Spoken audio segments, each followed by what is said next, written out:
Bismillahirrahmanirrahim. Assalamualaikum warahmatullahi wabarakatuh. Perkenalkan, nama saya Sarmila, NIM 230501500004 dari kelas A Prodi Pendidikan Bahasa dan Sastra Indonesia.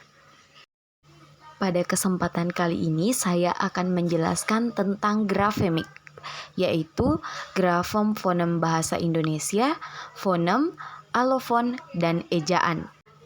Pertama-tama, kita harus mengetahui apa itu grafemik. Grafemik adalah cabang ilmu linguistik yang mempelajari tulisan dan cetakan sebagai sistem tanda. Grafemik berkaitan dengan cara-cara kita dalam menyalin suatu bahasa lisan. Selanjutnya kita masuk ke materi grafem dan fonem bahasa Indonesia. Perlu diketahui bahwa grafem dan fonem merupakan dua hal yang berbeda. Fonem mengarah kepada bunyi, yaitu bunyi yang dapat membedakan makna. Sedangkan grafem merujuk ke huruf atau lambang dari bunyi tersebut. Misalnya kata nasi. Kata ini terdiri dari 4 satuan grafem, yaitu N, A, S, dan I. Sedangkan jika dilihat dari fonemnya terdiri dari 4 satuan fonem, yaitu N, A, S, dan I. Nah, selanjutnya kita masuk ke jenis-jenis grafem. Yang pertama, grafem vokal. Yang pertama, fonem I. Fonem I memiliki 2 alofon, yaitu I terbuka dan I tertutup, dan memiliki 1 grafem yaitu I.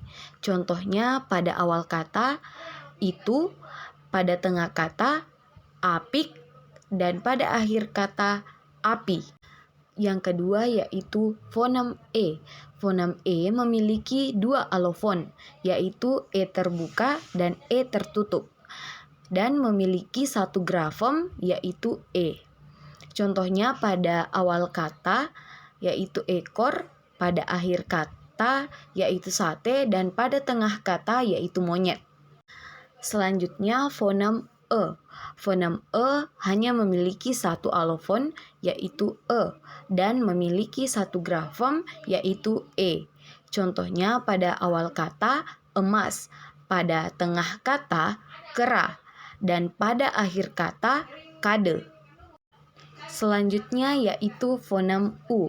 Fonem U memiliki 2 alofon yaitu U terbuka dan U tertutup, dan memiliki 1 grafem yaitu U. Contohnya pada awal kata yaitu uji, pada tengah kata yaitu dapur, dan pada akhir kata yaitu lagu.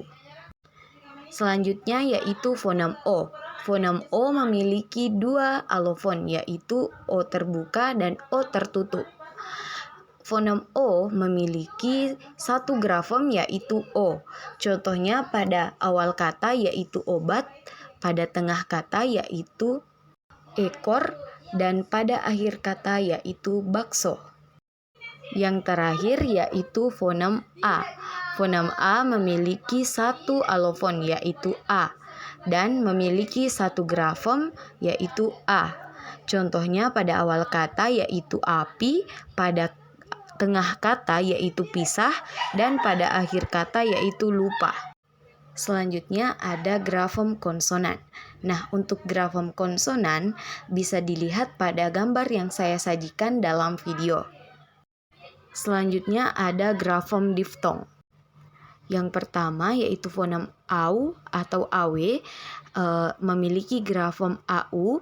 Contohnya pada awal kata yaitu aula, tengah kata yaitu tauhid, dan akhir kata yaitu. Selanjutnya fonem AY atau AI memiliki grafem AI. Contohnya pada akhir kata yaitu lantai. Selanjutnya yaitu fonem OI atau OY memiliki grafem OI. Contohnya pada akhir kata yaitu amboy. Selanjutnya fonem EY atau EI memiliki grafem EI. Contohnya pada akhir kata yaitu survei. Materi selanjutnya yaitu fonem. Fonem adalah bunyi bahasa yang berbeda atau mirip satu sama lain dalam sebuah penggunaan bahasa yang sama. Fonem juga bisa diartikan sebagai sebuah bunyi yang dapat membedakan makna suatu kata. Dalam ilmu bahasa, fonem itu ditulis di antara dua garis miring. Jadi, dalam bahasa Indonesia, fonem P dan fonem B merupakan dua fonem. Yang kedua bunyi ini membedakan arti. Contoh fonem yaitu pada kata pola, terdiri dari fonem P, fonem O, fonem L, dan fonem A. Selanjutnya yaitu alofon. Alofon adalah variasi fonem yang tidak membedakan arti. Alofon dituliskan di antara dua kurung siku. Jika P yang lepas kita tandai dengan P, sedangkan P yang tidak lepas kita tandai dengan P berpetik 1. Maka dapat dikatakan bahwa dalam bahasa Indonesia, fonem P memiliki dua alofon, yaitu P dan P berpetik 1. Selanjutnya yaitu ejaan. Dalam buku Konsep Dasar Bahasa Indonesia tahun 2019 karya Yunus Abidin, ejaan merupakan aturan yang melambangkan bunyi bahasa menjadi bentuk huruf, kata, serta kalimat.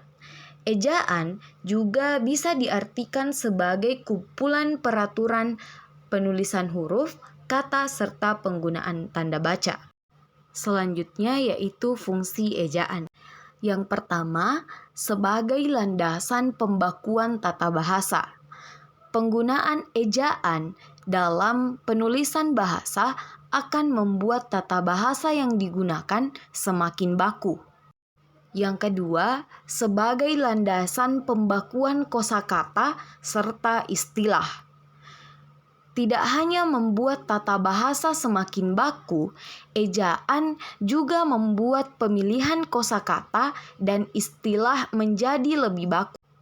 Yang ketiga yaitu sebagai penyaring masuknya unsur bahasa lain ke bahasa Indonesia.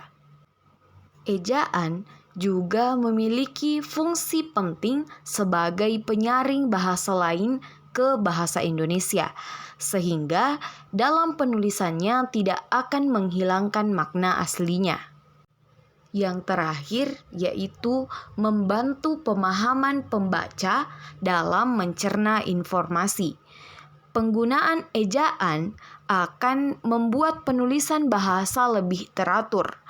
Hal ini membuat pembaca semakin mudah dalam memahami informasi yang disampaikan secara tertulis. Itulah tadi penjelasan dari saya. Semoga video ini dapat bermanfaat bagi orang-orang yang menontonnya. Sekian, wassalamualaikum warahmatullahi wabarakatuh.